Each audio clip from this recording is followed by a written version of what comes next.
To clear the micro memory card, you'll need an online view, so select the Blocks folder. Click the Online button. Select a block in the online view. Hold down the Control key plus the A key. This selects all the blocks plus the system data folder, which contains the hardware configuration. Right-click in the highlighted area and select Delete. Click Yes to the warning message. System functions, or SFCs, and system function blocks, or SFBs, are burned into the CPU's EEPROM, and this warning tells you they cannot be deleted. The user blocks, though, still will be deleted, so click Yes. All user blocks have been deleted, and even though the system data folder is still there, it has been emptied and the hardware configuration also deleted. The micro memory card is now clear.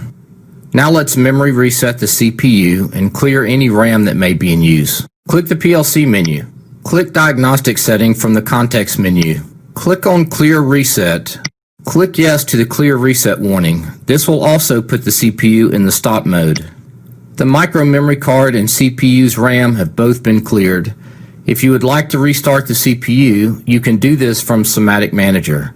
Go to the PLC menu. Click Diagnostic Setting again. This time select Operating Mode. Click the Warm Restart button. This concludes a video on how to reset the micro memory card and the CPU.